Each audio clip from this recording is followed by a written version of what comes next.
Hello everyone. Okay, so today's topic is about ethnic groups in China. So who knows that how many ethnic groups we have in China? 52.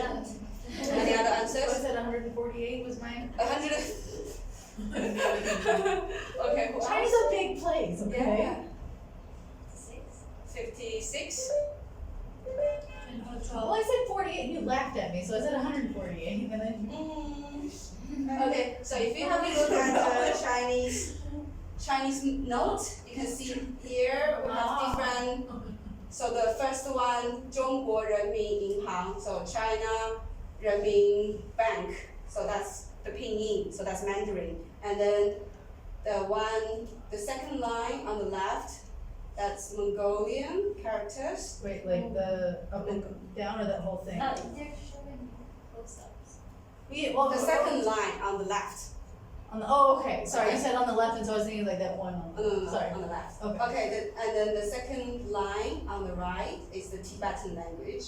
And then the third line on the left is the Uyghur language. They look the same. And but then yes. the last one looks like just like pinyin to me, but when you look at it, it's not. And then that's drum, so that's from another minority group. So we have 5 minority group, 5 languages on it. Oh. Okay, as China is big as cases, really big. So we have about like 9.6 million kilometers square. And on this last band, all the So many different, with 1.4 billion people. So it has 56 official ethnic groups, and then Han people is the largest group. That's me, I'm the Han people. Oh. The most boring one. Okay. Accounting about 92%. So the other 55 ethnic groups, they account about 8%. Do we have anybody who works for Edu-Pal that's an ethnic group? Nope. Or everybody's home? And then they're called minority groups. So Okay. this is a little random. So the new Mulan movie's coming out. What? Mulan. Okay. What ethnicity is Mulan? Han. Oh, she okay. Yeah. That's boring. Okay, yeah, she's Han. Boring. I'm so excited. Okay, they mainly live in the vast area in the west, southwest, and the northwest of China. So Yunnan province, which is around here, Oh yeah. you see this really crowded Yunnan province. It has 25 ethnic minority groups. Wow, why? Very diverse. Well, I didn't know, like, I don't know why If- they gather there. well, because like. And then this- Among these 55 minority groups, 54, they have their own spoken languages. And then 23 have their own written languages, which is quite amazing. And then each ethnic group has their own features like their housing styles, their food, their cuisine, the way they dress themselves, the costumes, and also the holidays, the festival, the costumes are all different from Han people, and also among the minority groups they're different too. So, which makes China a very diverse and unique nation. Okay, and then we start from the most boring group, Han. Okay, they live everywhere in China, Yeah. and then because that's about billions of people, and then that's the traditional clothes. Hanfu. Yeah, exact Han. So Han, that's the group. Hanfu means clothes. So Like Hanfu, that's the Yifu, yeah, clothes. So that's the traditional clothes we have, and then that's from 2,000 years ago. That's the first, and then till 200 years ago. That's the last kind of style. So it actually is transformed from this one to this one, and you can see from this Different one, style. yeah, different styles.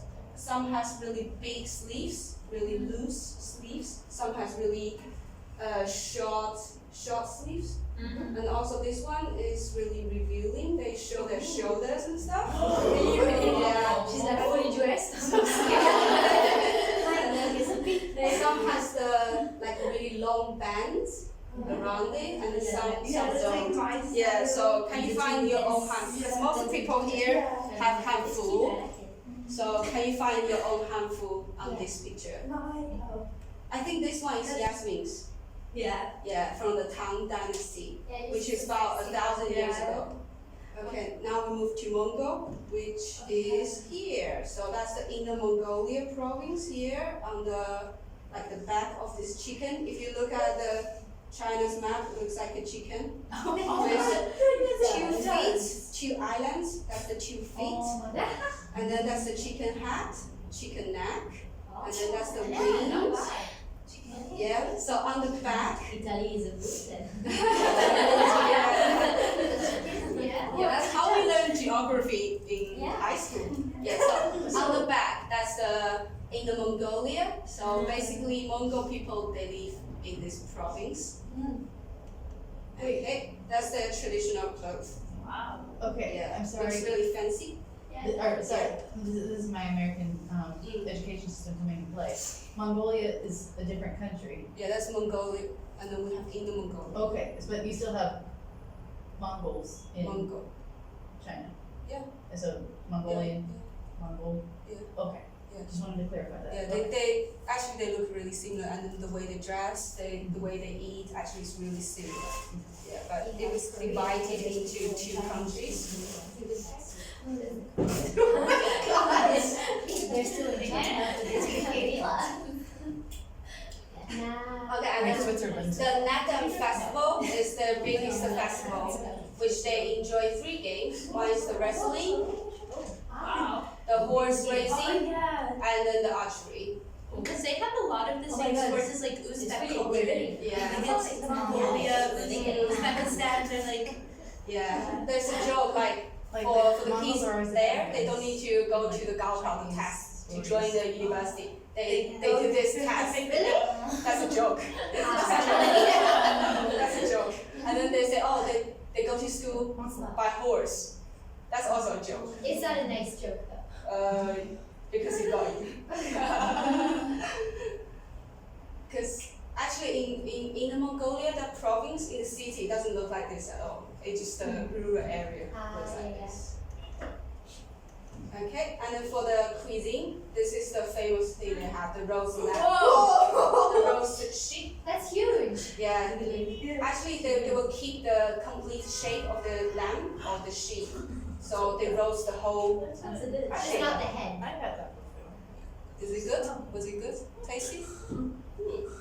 So they use this to treat their honored guests. So if you're the honored guest, they will That's what they give say. this to you. Yeah.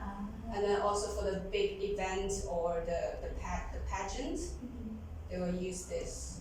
And then that's the thing, the daily drink they have is the milk tea, the Mongolian milk tea.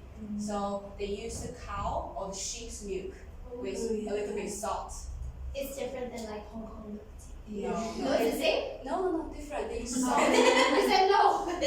No, I mean no, it's different. They use the salt. They use some salt, so make a little bit savory. Cool. Yeah. So there's a Xinjiang restaurant in Edu-Pal. If you go there, they have this really tasty milk tea. They do live in yurts. They live in yurts. Yeah. So when you go to the yurts, when they open the gate for you, the first thing they give to you is this milk tea. So they'll give it to you, and then you get it accepted by 2 hands, and then you move to the left hand, and then you use the 3rd finger of your right hand to dip into the milk tea, and then show it to the air. You know, to show your gratitude. Is that all you do? It's just Yeah. And then you lick your fingertip.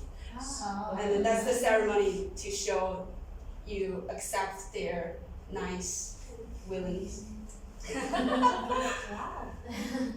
Yeah, and then that's how it looks like inside.